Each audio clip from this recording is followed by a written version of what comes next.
Hi കൂട്ടുകാരെ, പത്തരമാറ്റിൽ ഇനി വരാനിരിക്കുന്ന നല്ലൊരു അടിപൊളി ത്രില്ലിംഗ് ആയിട്ടുള്ള എപ്പിസോഡിന്റെ റിവ്യൂ ആണ് കേട്ടോ പറയുന്നത്.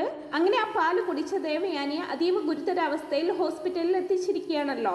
എന്തായാലും ഒരു ക്രിട്ടിക്കൽ സ്റ്റേജിൽ തന്നെയാണ് ദേവയാനി ഉള്ളത്. ഹോസ്പിറ്റലിൽ എത്തിയ പാടെ ഡോക്ടേഴ്സ് ദേവയാനിയെ മാറി മാറി പരിശോധിക്കുന്നുണ്ട്.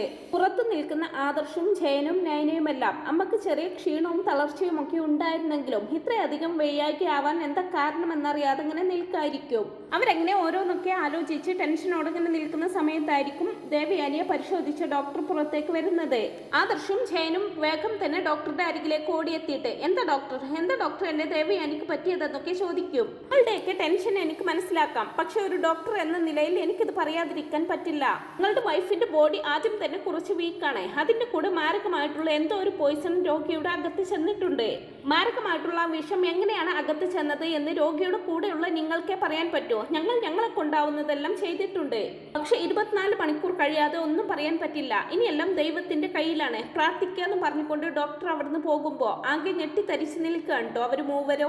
എന്താ വെച്ചാ ഡോക്ടർ പറഞ്ഞതിന്റെ അർത്ഥം? അമ്മ വിഷം കഴിച്ചിട്ടുണ്ട് എന്നല്ലേ ഡോക്ടർ പറഞ്ഞത്? അത് എങ്ങനെ സംഭവിച്ചു എന്നൊക്കെ ആദർശം ഇങ്ങനെ ചോദിക്കുമ്പോ എനിക്കൊന്നും അറിയില്ലടാ മോനെ എന്ന് പറഞ്ഞുകൊണ്ട് ജയൻ ആകെ തളർന്നൊരവസ്ഥയിലായിട്ടുണ്ടാവും. ഡോക്ടറുടെ വായിൽ നിന്ന് ഇക്കാര്യങ്ങളെല്ലാം കേട്ട നയനയും ആകെ ഷോക്കായിട്ടുണ്ടാകും. നയന വിഷമത്തോടെ ആദർശിനെ കെട്ടിപ്പിടിച്ച് കരയാണ് ചെയ്യുന്നത്. ആ സമയത്താണ് നയനയുടെ മനസ്സിലേക്ക് ആ കാര്യം ഓടിയെത്തുന്നത്.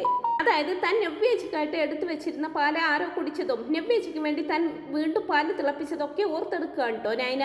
ഇനി ചിലപ്പോൾ ആ പാല് അമ്മയായിരിക്കോ എടുത്തു കുടിച്ചിരിക്കുക. അങ്ങനെയാണെങ്കിൽ തന്നെ ആ പാലിൽ എങ്ങനെയാണ് വിഷം കലരുന്നത്? ഇനി താൻ നവ്യേജിക്കായിട്ട് എടുത്തു വെച്ചിരിക്കുന്ന പാലിൽ ആരെങ്കിലും അറിഞ്ഞുകൊണ്ട് വിഷം കലർത്തിയതായിരിക്കുവോ നവ്യേജിയുടെ കുഞ്ഞിനെ കൊല്ലാൻ വേണ്ടി?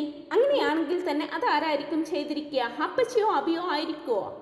എന്തൊക്കെ ക്രൂരതകൾ മനസ്സിലുണ്ടെങ്കിലും ഇങ്ങനെ ഒരു സാഹസത്തിന് അവർ മുതിരുമെന്ന് തോന്നുന്നില്ല എന്നൊക്കെ ഇങ്ങനെ ചിന്തിച്ചുകൊണ്ട് നയന നിൽക്കുന്ന സമയത്തായിരിക്കും നയനയുടെ മനസ്സിലേക്ക് ആ ഒരു കാര്യം ഓടിയെത്തുന്നത്.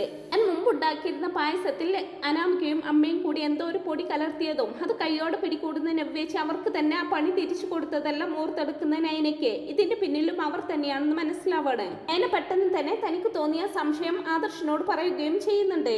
ആദർശേട്ടാ, എനിക്കൊരു സംശയം തോന്നുന്നുണ്ട്. അമ്മയുടെ അവസ്ഥക്ക് പിന്നിൽ മറ്റാരുമല്ല കാരണം. അനാമികയും അവളുടെ അമ്മയും തന്നെയാണ് ഇതിന്റെ പിന്നിൽ. അക്കാര്യത്തിൽ എനിക്ക് 100% ഉറപ്പുണ്ടെന്നൊക്കെ പറഞ്ഞ് സംഭവിച്ച കാര്യങ്ങൾ ആദർശിനോട് പറയുന്നുണ്ട് നയന. അത് കേൾക്കുന്ന ആദർശനാണെങ്കിൽ ശരിക്കും ദേഷ്യം വരുന്നുണ്ട്. നയന, നീ പറഞ്ഞത് ശരിയാണെങ്കിൽ ഒരാളുടെ ജീവൻ എടുക്കാൻ പോലും മടിയില്ലാത്തവരാണല്ലോ അവളും അവളുടെ അമ്മയും. അവരാണ് അമ്മയുടെ ഈ അവസ്ഥയ്ക്ക് പിന്നിലെങ്കിൽ ഞാൻ ഒരിക്കലും അവരെ വെറുതെ വിടില്ല. അമ്മയുടെ കണ്ടീഷൻ കുറച്ചൊന്ന് മെച്ചപ്പെടട്ടെ. ഡോക്ടർ പറഞ്ഞതുപോലെ 24 മണിക്കൂറിന് ശേഷം അമ്മയുടെ സ്ഥിതി മെച്ചമാവുന്നുണ്ടോ എന്ന് നോക്കട്ടെ. എന്നിട്ട് ഞാൻ അവരെ ഒന്ന് കാണേണ്ടതുപോലെ കാണുന്നുണ്ട്. ഇനിയും ഇത് വെച്ച് പൊറുപ്പിക്കാൻ പറ്റില്ല. ഇത്രയും കാലം അനിയെയും നമ്മുടെ കുടുംബത്തിന്റെ അഭിമാനത്തെയും ഓർത്തിട്ടാണ് ഞാൻ ഒന്നും ചെയ്യാതെ നിന്നത്. ഇനിയും ഇതങ്ങനെ വിട്ടു കഴിഞ്ഞാൽ അവരിത് വീണ്ടും ആവർത്തിക്കും. അതുകൊണ്ട് ഈ ചെയ്ത ചതിക്ക് അവർക്ക് തക്ക ശിക്ഷ കൊടുത്തേ പറ്റൂ. മുത്തശ്ശനും മുത്തശ്ശിയും ഒന്ന് തിരിച്ചു വന്നോട്ടെ. ആ ദുഷ്ടക്കൂട്ടങ്ങളെ നമുക്ക് തെളിവ് സഹിതം പൊളിച്ചെടുക്കണമെന്നൊക്കെ പറയാണ് ആദർശ്. എന്നാൽ ഇതേ സമയം ദേവയാനിയുടെ നില അതീവ ഗുരുതരമായിട്ട് തന്നെ തുടരായിരിക്കും. അമ്മയുടെ അവസ്ഥ കണ്ട് ഈ ഒരു ക്രൂരത ചെയ്തവർക്ക് ഒരിക്കലും മാപ്പ് കൊടുക്കില്ല എന്നുള്ള ഒരു നിലപാട് എടുത്തിട്ടുണ്ടാവും ആദർശ്. എന്നാൽ ഇതേ സമയം അനന്തപുരിയിൽ അനാമികയും അവളുടെ അമ്മയും വലിയ ചർച്ചയിലായിരിക്കും. എനിക്ക് പേടിയാകുന്നുണ്ട് അമ്മേ, ഇത് കൈവിട്ട കളിയായി പോയെന്നാണ് എനിക്ക് തോന്നുന്നത്. വല്യമ്മയ്ക്ക് എന്തെങ്കിലും സംഭവിച്ചാൽ ഇതിന് പിന്നിൽ കളിച്ചത് നമ്മളാണെന്ന് ആരെങ്കിലും അറിഞ്ഞാലുള്ള അവസ്ഥയൊന്ന് അമ്മ ആലോചിച്ച് നോക്കിയേ. ഈശ്വര, വല്യമ്മയ്ക്ക് ഒന്നും സംഭവിക്കാതിരുന്നാൽ മതിയായിരുന്നു എന്നൊക്കെ അനാമിക ഒട്ടും ആത്മാർത്ഥത ഇല്ലാതെയാണെങ്കിലും പറയുന്നുണ്ട്. മോളെ, നീ ഇങ്ങനെ പേടിക്കാതെ, അത്രയും മാരകമായിട്ടുള്ള വിഷമൊന്നും ആയിരിക്കത്തില്ല അതെന്നൊക്കെ പറയുമ്പോ അങ്ങനെയല്ല അമ്മേ. ഞാൻ ആ പാലിലേക്ക് ആ വിഷം ചേർത്തപ്പോൾ അച്ഛൻ പറഞ്ഞതിലും കുറച്ചധികം കൂടിപ്പോയെന്നാണ് എനിക്ക് തോന്നുന്നത്. അതുകൊണ്ട് തന്നെ അതിന്റെ ഫലം കുറച്ച് കൂടുമെന്നാണ് എനിക്ക് തോന്നുന്നത് എന്നൊക്കെ പറയുന്നുണ്ട് അനാമിക. അങ്ങനെയാണെങ്കിൽ തന്നെ മോൾ എന്തിനാ ഇങ്ങനെ പേടിക്കുന്നത്? നമ്മൾ ഒന്നും അറിഞ്ഞിട്ടില്ല എന്നുള്ള രീതിയിൽ അങ്ങ് നിൽക്കണം. നയനയാണല്ലോ അടുക്കളയിൽ എപ്പോഴും കയറാറുള്ളതും അവളായിരുന്നല്ലോ പാല് കാച്ചി വെച്ചിരുന്നതും. അതുകൊണ്ട് തന്നെ അമ്മായി അമ്മയോടുള്ള ദേഷ്യത്തിന് അവൾ മനഃപൂർവ്വം അമ്മായി അമ്മയ്ക്ക് വിഷം ചേർത്ത് പാല് കൊടുത്തതാണെന്ന് സ്ഥാപിച്ചെടുക്കാനാണോ ഇത്ര ബുദ്ധിമുട്ട്? മോളൊന്ന് സമാധാനമായിട്ടിരിക്കേ. ഇനി അഥവാ ഇതാരെങ്കിലും കുത്തിപ്പൊക്കി കൊണ്ടുവന്നാലും അതിൽ നിന്ന് തടി ഊരാനുള്ള വിദ്യകളൊക്കെ ഈ അമ്മക്കറിയാമെന്നൊക്കെ പറയുന്നുണ്ട് രേവതി.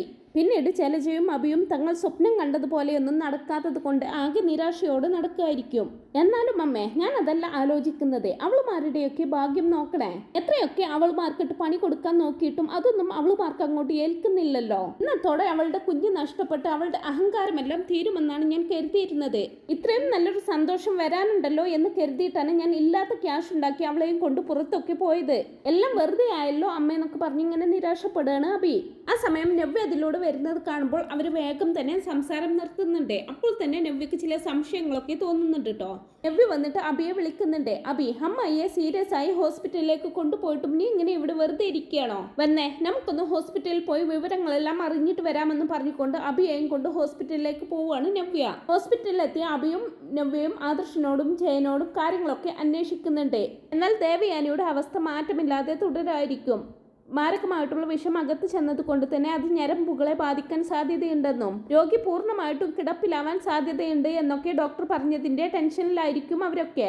അങ്ങനെ വിഷം ഉള്ളിൽ ചെന്നിട്ടാണ് ദേവയാനിക്ക് ഇങ്ങനെ ഒരു അവസ്ഥ വരാൻ കാരണമെന്നറിയുന്ന നവ്യയും ആകെ നടുങ്ങി പോകുന്നുണ്ട്. നവ്യ നയനയെ മാറ്റി നിർത്തി ചോദിക്കുന്നുണ്ട്, എന്തൊക്കെയാടി നയനെ ഈ കേൾക്കുന്നത്? വിഷം ചേർത്ത പാല് നിന്റെ അമ്മായിയമ്മ കുടിച്ചെന്നോ? നീ എനിക്ക് വേണ്ടി എടുത്തു വെച്ചിരിക്കുന്ന പാലല്ലായിരുന്നോ അത്? അതിൽ ആരാ വിഷം ചേർത്തിരിക്കുക? ഹബിയും അമ്മയുമായിരിക്കോ? ഹബിക്ക് 2 ദിവസമായിട്ട് എന്നോട് മുടിഞ്ഞ സ്നേഹമായിരുന്നല്ലോ. ഇന്നലെ രാത്രിയിലത്തെയും ഇന്നത്തെയും ഒക്കെ അവന്റെ പെരുമാറ്റം കണ്ടിട്ട് ഇതിന് പിന്നിൽ അവൻ എന്തോ ഒരു പങ്കുള്ളതായിട്ടാണ് എനിക്ക് തോന്നുന്നത് എന്നൊക്കെ ഇങ്ങനെ നവ്യ പറയുമ്പോ, അറിയില്ല നവ്യേച്ചി, എനിക്ക് സംശയം അവരെയാണ്, ആ അനാമികയെയും അവളുടെ അമ്മയെയും. അവളെ ഞാൻ സംശയിക്കാൻ ഒരു കാരണമുണ്ട് ചേച്ചി എന്നും പറഞ്ഞുകൊണ്ട് നയന പാല് തിളപ്പിച്ച് അവിടെ നിന്ന് പോകുന്ന സമയം അനാമിക അവിടെ ഇങ്ങനെ ചുറ്റിപ്പറ്റി നിൽക്കുന്നത് നയന കണ്ടിട്ടുണ്ടാവും. ശരിയായിരിക്കും നയനെ, അവൾ തന്നെയായിരിക്കും ഇത് ചെയ്തിരിക്കുക.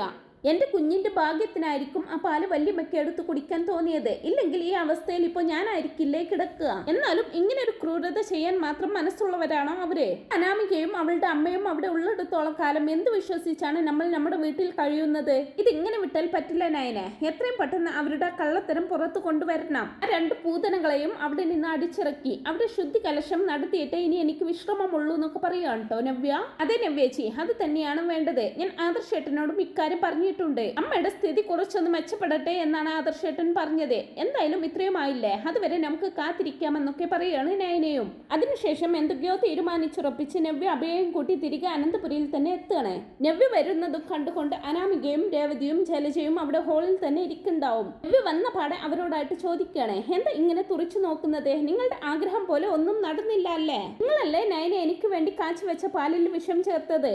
ഞാൻ ആ പാല് കുടിച്ച് എന്റെ കുഞ്ഞ് നഷ്ടപ്പെടണം. അതിലൂടെ ഞാനും നയനയും പഴയതുപോലെ ശത്രുക്കളാവണം. അതൊക്കെയല്ലായിരുന്നോ നിങ്ങളുടെ മനസ്സിലെന്നൊക്കെ ചോദിക്കുമ്പോ, ഞങ്ങൾ പാലിൽ വിഷം ചേർത്തെന്നോ? നീ എന്തൊക്കെയായി പറയുന്നത്? നീ വല്ല പകൽ കിനാവും കണ്ടോ? നിന്റെ അനിയത്തി തന്നെയല്ലേ നിനക്ക് പാല് തിളപ്പിച്ചു തന്നത്? ഞങ്ങൾ ആരുമല്ലല്ലോ. ഞങ്ങൾ വല്ലപ്പോഴും മാത്രമേ അടുക്കളയിൽ കയറാറുള്ളൂ. ഏതു നേരവും അടുക്കളയിലുള്ളത് നിന്റെ അനിയത്തിയാ.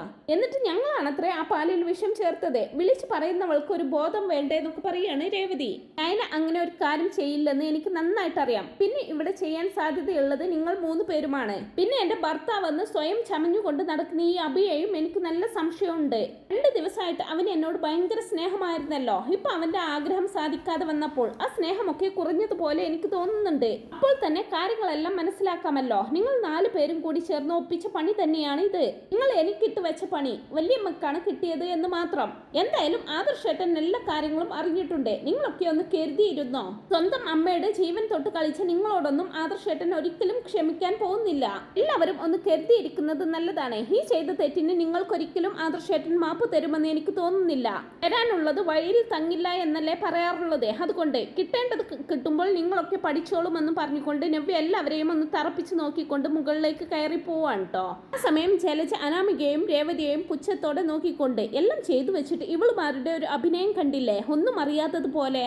എന്തായാലും ആദർശന് കാര്യങ്ങളൊക്കെ മനസ്സിലായിട്ടുണ്ടെങ്കിൽ ഇത് ഇവിടം കൊണ്ടൊന്നും തീരുമെന്ന് എനിക്ക് തോന്നുന്നില്ല. ഈശ്വരാ, എന്നെയും എൻ്റെ മോനെയും അതിൽ നിന്നെല്ലാം രക്ഷിച്ചേക്കണേന്നൊക്കെ ഇങ്ങനെ സ്വയം മനസ്സിൽ പറഞ്ഞുകൊണ്ട് അവിടെ നിന്ന് അങ്ങ് പോവുകയാണ് ജലജയും. എന്നാൽ നവ്യ പറഞ്ഞിട്ട് പോയ വാക്കുകളൊക്കെ കേട്ട് ആകെ പേടിയോടെ ഇങ്ങനെ നിൽക്കുകയാണ് രേവതിയും അനാമികയും. മോളെ, അവളിപ്പോൾ എന്തൊക്കെയാ പറഞ്ഞിട്ട് പോയത്? ആദർശന് കാര്യങ്ങളൊക്കെ മനസ്സിലായി എന്നോ? പക്ഷെ പാലിൽ വിഷം ചേർത്തത് നമ്മളാണെന്ന് ആദർശനെ എങ്ങനെ മനസ്സിലാവാനാ?